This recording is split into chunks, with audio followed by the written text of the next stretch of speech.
नमस्कार. सारंग रेसिपीमध्ये तुमचं सगळ्यांचं पुन्हा एकदा स्वागत आहे. आज आपण ना व्हेज कटलेट कशी करायची ना ते बघूया आपण. एक स्नॅक्सचा पदार्थ आहे. तुम्हाला पार्टीला किंवा इतर कसले कार्यक्रम असले तर तुम्हाला स्नॅक्स म्हणून किंवा दुपारच्या वेळेला चहाच्या टायमिंगला खाण्यासाठी हा पदार्थ खूप चांगला आहे. तर त्यासाठी आपण काय काय साहित्य घेतले ते पहिल्यांदा बघूया. इथे मी एक बीट घेतलेले, ते खिसून घेतलेले मी, बारीक खिसून घेतलेले, जास्त जाड नाही. पनीर घेतलेले मी, पनीर तुम्हाला आवडत असेल तर तुम्ही पनीर घाला. 2 बटाटे उकडून घेतलेले आहेत मी. गाजर एक किसून घेतलेले मी. कांदे 2 बारके कांदे मी बारीक चिरून घेतलेले आहेत. हा ब्रेड क्रम आहे. तुमच्याकडे जर ब्रेड क्रम नसेल तर तुम्ही पाव जरी वापरला तरी चालेल. कॉर्नफ्लॉवर किंवा मैदा, मी आत्ता मैदा घेतलेला आहे. आपण त्याची पेस्ट करून आपण बाइंडिंगसाठी वापरणार आहे.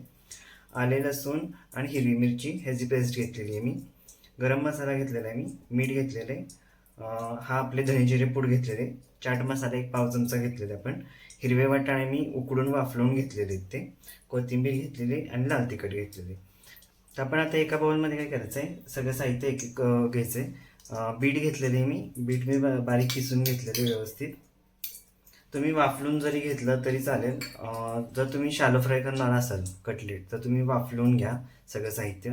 आणि जर तुम्ही डीप फ्राय करणार असाल तर वाफलून नाही घेतलं तरी चालेल, कच्चं घेतलं तरी चालेल. गाजर घेतलेलं आहे मी एक किसून.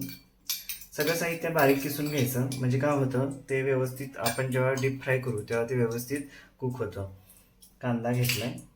कांदा तुम्हाला जसा आवडेल त्या पद्धतीने तुम्ही कांदा त्यात घाला. पनीर,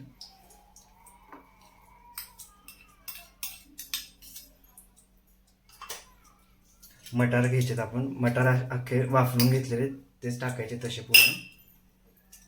कोथिंबीर, तुमच्यात जसं तिखट खात असतील त्या पद्धतीने तुम्ही हिरवी मिरचीची पेस्ट वापरा. हिरवी मिरचीची पेस्ट जर वापरायची नसेल तर तुम्ही कश्मीरी लाल मिरची वापरले तरी चालेल, किंवा बेडगीचं तिखट जास्त ते वापरलं तरी चालेल जर तिखट नको असेल तर. आणि जर तिखट पाहिजे असेल तर मी हिरवी मिरची प्लस तुम्ही तांबडं तिखट पण टाकू शकता तुमच्या आवडीनुसार. तर आता मी आले लसूण आणि हिरवी मिरचीची पेस्ट टाकतो. लहान मुलं जर खाणं असतील तर तुम्ही हिरवी मिरची नाही घातली तरी चालेल, तुम्ही कश्मीरी मिरची तिखट वापरली तरी चालेल. आता आपण 2 बटाटे ते घालूया त्यात.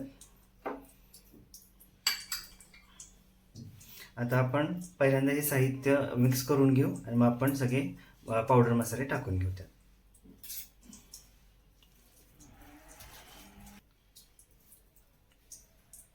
आता आपण सगळं मिक्स करून घेतलेलं व्यवस्थित. बिटामुळे एक वेगळा कलर आलेला आहे आपल्या सारणाला. तर आपण त्यात आता सगळे पावडर मसाले घालूया. धने जिरे पूड घालायचं आहे 1 चमचा. गरम मसाला 1 चमचा घालायचा आहे. चाट मसाला पाव चमचा. आणि तांबडं तिखट मी पाव चमचाच घेतलेलं आहे, का आता आपण हिरवी मिरची यूज केलेली आहे म्हणून. आणि थोडासा ब्रेड क्रम आणि मीठ चवीनुसार. मीठ आपल्याला पूर्ण कटलेटला लागेल या पद्धतीने मीठ घालायचं आहे. मीठ आवश्यकतेनुसार तुम्ही वाटलं असं थोडं घालून बघा, नंतर टेस्ट करून बघा. जर कमी वाटलं तर तुम्ही त्यात जास्त मीठ घालू शकता अजून. आता हे पण आपण सगळं व्यवस्थित मिक्स करून घेऊया. ब्रेड क्रम जरी तुम्ही यूज नाही केला, त्याच्याऐवजी पाव जरी तुमच्याकडे असेल तर पाव जरी तुम्ही यूज केला तरी चालणार आहे. त्याने पण एक बाइंडिंग होतो. नाहीतर मग कॉर्नफ्लॉवर तुम्ही वापरलं तरी चालेल, जे तुम्हाला आवडेल ते. आता लास्ट टाइम आपण साखर राहिलेली मी सांगायची, साखर घालायची थोडीशी, 1 चमचाभर साखर. तुम्हाला जर पाहिजे असेल तर तुम्ही घाला, आवडीनुसार आहे साखर. आता साखर घालून परत आपण एकदा साहित्य व्यवस्थित मिक्स करून घ्यायचं आहे आणि मग आपण ह्याचे कटलेट तयार करायला घ्यायचे. सारण तुम्ही व्यवस्थित एकजीव करून घ्यायचं आहे पहिल्यांदा. आता आपलं कटलेटचं सारण जे आहे ते व्यवस्थित तयार करून झालेलं आहे. तुम्ही जसं सारण घातलं त्या तुम्ही ते टेस्ट करून बघा आणि त्यात काय कमी जास्त असेल तसं तुम्ही त्यात ॲड करू शकता. तर आता आपण काय करायचं आहे, कटलेट तयार करायला घ्यायचं आहे. तर त्याच्या आधी आपण मैदा आहे ना त्यात थोडंसं पाणी घालून घ्यायचं आहे आणि त्याची पातळ अशी पेस्ट तयार करून घ्यायची आपल्याला. जेणेकरून काय होईल, बाइंडिंगसाठी तुम्ही कॉर्नफ्लॉवर जरी वापरलं तरी चालेल. त्यात पाणी घालून एक पातळ अशी पेस्ट आपल्याला तयार करून घ्यायची. पातळच अशी पेस्ट पाहिजे, नाही तर काय होईल त्याचं कोटिंग जास्त जाड झालं तर त्याची टेस्ट चांगली लागणार नाही. अशा पद्धतीने आपल्याला त्याची पेस्ट तयार करून घ्यायची. आणि ब्रेड क्रम. तर आपण कटलेट तयार करून घेऊया. तुम्हाला जसे आवडतील त्या पद्धतीने तुम्ही शेप द्या.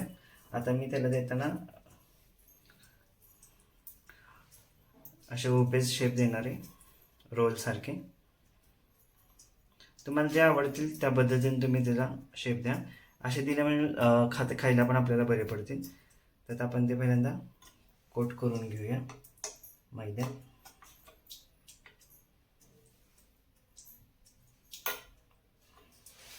आपण ते ब्रेड क्रममध्ये कोट करून घेऊया.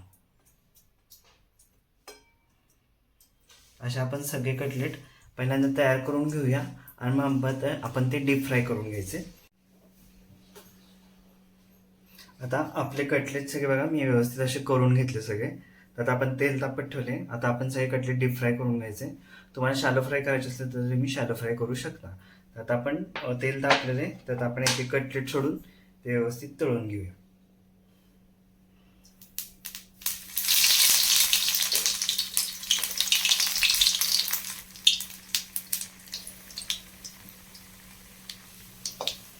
मीडियम फ्लेमवरती तळायचे, जास्त हाय फ्लेमवरती तळायचे, नाही तर काय होईल आपला कटलेट वरनंच तळला जाईल आणि आपला आतपर्यंत खुसखुशीत असा तळला जाणार नाही. आपण तळताना मीडियम फ्लेमवरती सगळे कटलेट तळून घ्यायचे. चांगले गोल्डन ब्राऊन क्रिस्पी होतं पण आपल्याला तळायचे. वरचं कोटिंग पूर्ण क्रिस्पी होतं काय. त्याला जर ब्रेड क्रम यूज करायचा असेल तुम्ही रवा पण यूज करू शकता कोटिंगसाठी.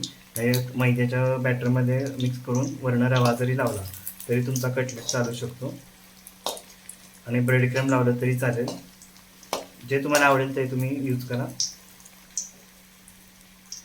तर आपलं एक कटलेट तयार झालं आहे. पूर्ण वरचं कोटिंग आपलं क्रिस्पी झालेलं आहे. आपण बाकीचे पण कटलेट तसेच तळून घेऊया.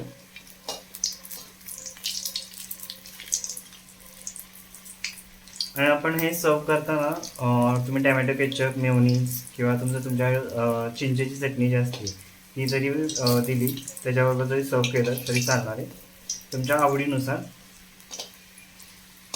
पण चिंचेच्या चटणीबरोबर हे कटलेट खायला खूप छान लागतात. चिंचेची चटणी नसेल तर तुम्ही टॅमॅटो केचप यूज करा. तर आता आपले असे सगळे कटलेट आपण पहिल्यांदा व्यवस्थित तळून घेऊया मग आपण ते सर्व करूया. आपले आता व्हेज कटलेट खाण्यासाठी तयार आहेत.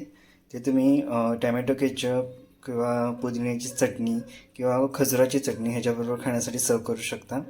तुम्हाला हे नक्की आवडतील. तुम्ही नक्की ट्राय करून बघा. खूप सोपी पद्धत आहे. तुम्हाला ज्या आवडतील त्या भाज्या तुम्ही त्यात यूज करू शकता. मी आत्ता ज्या लिमिटेड भाज्या आहेत तेवढ्याच दाखवल्या आहेत, पण तुम्ही त्यात अजून वेगळ्या भाज्या घालून तुम्ही असे कटलेट करू शकता आणि तुम्हाला हवे त्या शेपमध्ये तुम्ही कटलेट करून खा आणि तुम्हाला आवडल्यास मला कमेंट्समध्ये सांगा कसे झालेत ते. तसे हे व्हेज कटलेट तुम्ही नक्की ट्राय करून बघा. तुम्हाला आवडतील. आणि जर माझे हे व्हेज कटलेटची रेसिपी जर तुम्हाला आवडली असेल तर माझ्या रेसिपीला लाईक करा. ज्यांनी माझ्या चॅनलला अजूनही सबस्क्राईब केलं नाही, जे पहिल्यांदा व्हिजिट करत असतील त्यांनी माझ्या चॅनलला सबस्क्राईब करा. आणि अशाच वेगवेगळ्या रेसिपी आपण बघत राहू पुढे. धन्यवाद.